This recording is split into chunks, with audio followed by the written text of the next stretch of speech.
A primeira coisa é, o conceito de igreja saudável, ele pressupõe o entendimento do conceito de igreja verdadeira.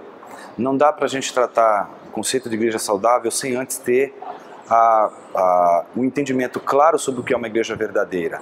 Quando falamos de igrejas saudáveis, primeira coisa importante, não estamos trabalhando aqui a questão da igreja verdadeira ou não.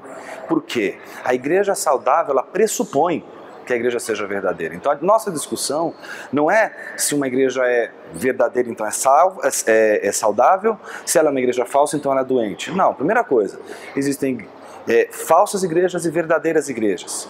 A verdadeira igreja é aquela que apresenta a pregação e administra corretamente a pregação do Evangelho e também das ordenanças ou sacramentos. Então, administrou corretamente as duas coisas, tanto a pregação da palavra como as ordenanças, né, os sacramentos, você tem ali, então, os elementos constitutivos de uma igreja verdadeira. Então, a discussão em torno da igreja saudável não é uma discussão entre igrejas verdadeiras e falsas, mas é uma discussão apenas de igrejas que são verdadeiras. Porque existem igrejas verdadeiras que podem ser doentes e igrejas verdadeiras que podem ser saudáveis. A metáfora da saúde, ela tem a ver com esse contexto mais orgânico, né? Pense você pode pegar um resfriado qualquer, você vai ficar ali convalescendo, vai ter as reações de uma gripe, mas você sobrevive, não é? Ninguém, digamos assim, sofreria muitos danos porque pegou um resfriado ou coisa do tipo, né? Porque é normal, você pode cair, tomar um tombo, quebrar o braço, pode torcer o joelho, são coisas da vida, né? E você, mesmo assim, é saudável.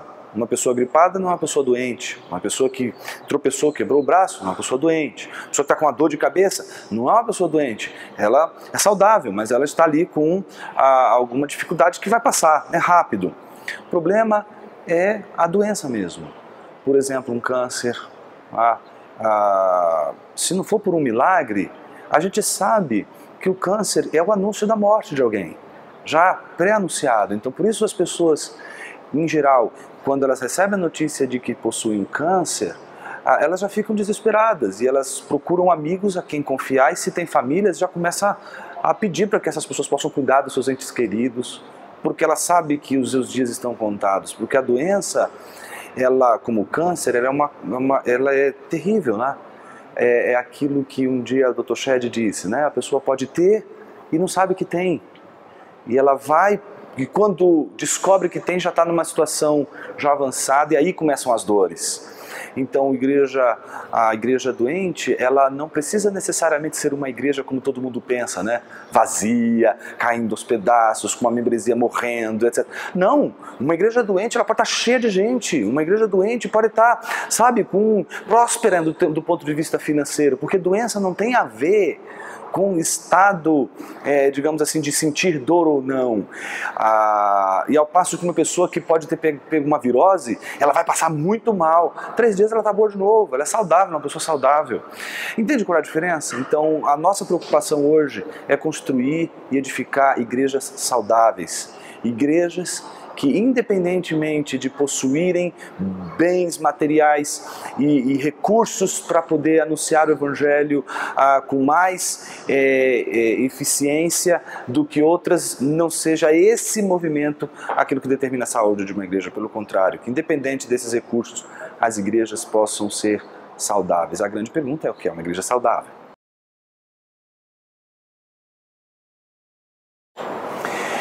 Toda a saúde da igreja, eu entendo que ela depende de um tripé. Tá?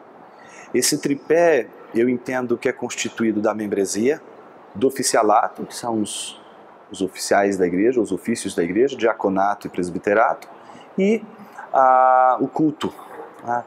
Eu entendo que essas 3 coisas, elas são importantíssimas como um tripé, que só permanece em pé se você tiver as 3.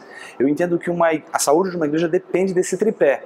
Não só dele, mas vai ter outras, obviamente, marcas, como o próprio Dever, que é um dos, digamos assim, um dos pastores responsáveis por uma reflexão muito, eu diria assim, relevante em termos da saúde da igreja, né? Como ele usa o termo, né? Existem marcas, existem outras necessidades para uma igreja se tornar saudável, mas eu diria que essas três são importantíssimas, elas sustentam todas as outras, né? Ou seja, se você solidifica uma membresia consciente, consistente com a pregação do Evangelho, então você tem uma igreja saudável. E o que seria essa consistência? Não seria outra coisa senão uma igreja de pessoas comprometidas com o discipulado e não com o consumo. Elas estão comprometidas com a comunidade como o corpo de Cristo. A igreja faz parte da agenda delas. Elas podem dizer, há uma igreja em minha vida. Elas abrem a agenda delas e a igreja está ali, presente. Não por causa das suas muitas atividades ou eventos, mas por causa do discipulado, do cuidado um do outro, do movimento dos membros da igreja em cuidarem e supervisionarem-se mutuamente. Então esse é um aspecto importante. O outro aspecto é o da liderança, aquele que envolve os presbíteros e diáconos, né? A ideia, por exemplo, do diácono como aquele que serve não somente digamos assim, aquelas funções importantes do dia a dia de uma pessoa na igreja como um todo, mas a ideia do diácono como aquele que promove a unidade do corpo de Cristo. A palavra de Deus diz em Atos que o diaconato foi, digamos assim, instituído ali, de certa forma, por conta de uma divisão que a igreja estava sofrendo por causa das viúvas. Então a igreja estava em divisão. O diaconato surge para unir a igreja. Então o princípio da diaconia primeiro é a unidade. O diácono trabalha na igreja para deixar a igreja unida, para formar um corpo de pessoas que estão sempre unidas. Então um diácono tem que ser uma pessoa conciliadora, tem que ser uma pessoa que envolve a igreja e é responsável pelo apaziguamento das tensões dentro da igreja. Por outro lado, o presbítero é aquele que vai diaconizar a palavra.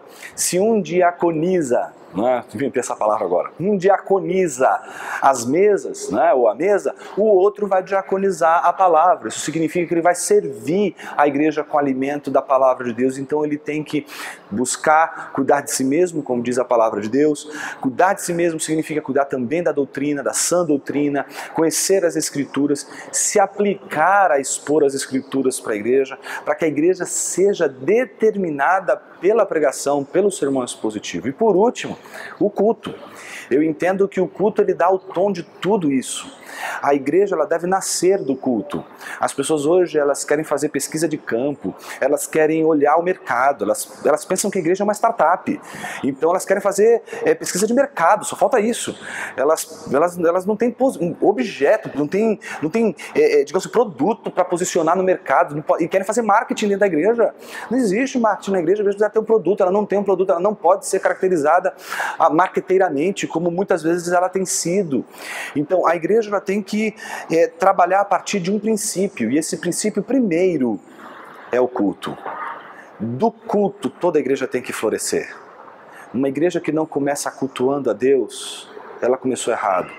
Uma igreja que começa olhando principalmente para o bairro e para as pessoas do bairro, a intenção é boa, mas começou errado.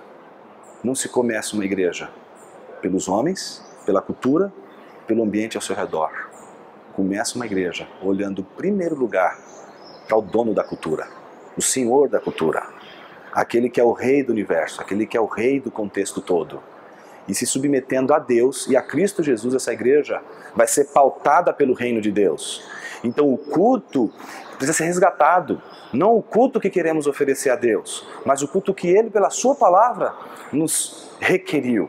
Então este culto que segue um princípio regulativo, que segue ordenamentos, que pressupõe a beleza e edificação da igreja, deve ser o ponto de partida de toda a igreja. A igreja deve começar cultuando, porque é assim que ela vai terminar o seu estado no mundo, cultuando e adorando a Deus.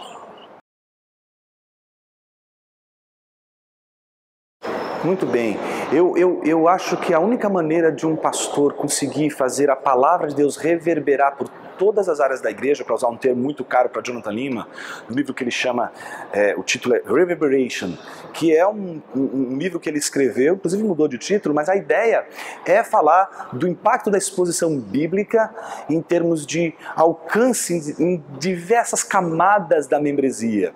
Isso acontece quando o pastor, em primeiro lugar, está comprometido com a agenda bíblica e não com a agenda da cultura, a agenda política, a agenda econômica. Não, quem tem que pautar o pastor, quem tem que pautar o pregador é a Escritura e tão somente a Escritura. Quando o pregador acredita que o Espírito Santo controla a sua igreja, inclusive nesses termos, ele pode ficar calmo e tranquilo, que o texto que foi programado para ser pregado naquele dia, o Espírito Santo sabe mais do que ninguém que aquele texto é importante para aquela comunidade naquele dia. Então eu encorajo os pastores a fazerem sermões expositivos sequenciais, mas é preciso ter sabedoria. Alguns irmãos acabam fazendo uma espécie de sermão expositivo como Martin Lloyd Jones. Pega um livro da Bíblia muito longo e fica ali 2, 3 anos no livro da Bíblia. Só que o Martin Lloyd Jones, ele pregava na quarta-feira, pregava domingo de manhã, pregava domingo à tarde, e isso para o mesmo grupo, para as mesmas pessoas. Então ele tinha a possibilidade de diversificar as exposições. Quando um pastor opta apenas por um livro e fica anos naquele livro, é como se eu estivesse dizendo assim para uma criança: você só vai comer arroz durante 3 anos. Não, para que ela seja saudável, ela precisa ter outros nutrientes. O carboidrato também é bom. Doce, ele precisa ser controlado. Você não pode dar doce toda hora. Tem momento que você tem que botar ferro ali. Tem momento que tem que ter proteína. Então, você tem que contrabalancear essa alimentação da igreja. E aí é que eu entendo que talvez não seja oportuno que o pastor, se não é o caso como o de Martin Lloyd Jones, né? Mas se é o caso como eu, por exemplo, que prega semanalmente na igreja, que os sermões sequenciais sejam parciais. Então uma parte de Gênesis, aí para exatamente no capítulo, por exemplo, de Gênesis 1 a 11, parou. Aí no próximo semana vai começar uma outra série de um livro inteiro, só que um livro pequeno, que dá para você resolver em 2 meses. Tiago, por exemplo, trabalha trechos de salmos, os salmos de romagem, por exemplo, explora, por exemplo, no final, alguns textos dos profetas, menores, por exemplo, vai contrabalançando as séries expositivas bíblicas com diversos gêneros da Bíblia. Então isso deixaria o ano da igreja extremamente rico e abençoaria as pessoas com uma diversidade de exposições bíblicas baseada na diversidade de gêneros das Escrituras, né? Eu faço isso e tem sido uma bênção. No início do ano eu entrego para todos os membros da igreja uma agenda da pregação do ano inteiro. E com aquela agenda, todo mundo sabe que domingo vai ser aquela pregação, a sequência do ano inteiro está ali. Então o Ministério Infantil vai ensinar com base naquilo, os pequenos grupos podem se preparar com melhor qualidade para estudar. Eu indico para cada série algum livro de algum comentador que seja bom para ajudar a igreja no entendimento disso tudo. Eu acho que esse é o melhor caminho e tem sido uma bênção na minha igreja. E eu queria encorajar a todos vocês que se importam com a igreja crescendo pela palavra, a fazerem do sermão expositivo a sua maior obsessão. Eu acho que isso vai abençoar muito a igreja de Cristo Jesus. E tem muito a ver com o ministério Prega a Palavra, não é? Não é isso que o Prega a Palavra vive pregando?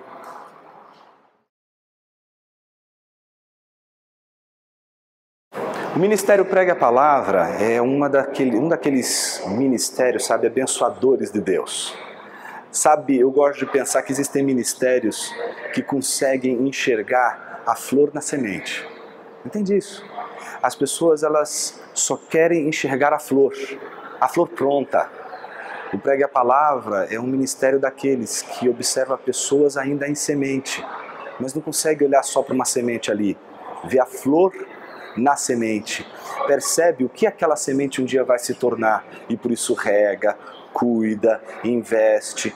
E então eu vejo que o Prega a Palavra é esse ministério que enxerga nos pastores que estão cansados de sermões vazios, eivados de autoajuda, eivados de ativismo político, eivados de psicologismo, de gestão de empresa, enfim, estão cansados do pragmatismo e querem exposição bíblica. E eu acho que o Pregue a Palavra tem essa missão maravilhosa e eu encorajo, e com muita força, com muita ênfase, que os irmãos cristãos têm se dedicado aí no Pregue a Palavra, que continuem, que permaneçam, porque o trabalho dos irmãos não é vão.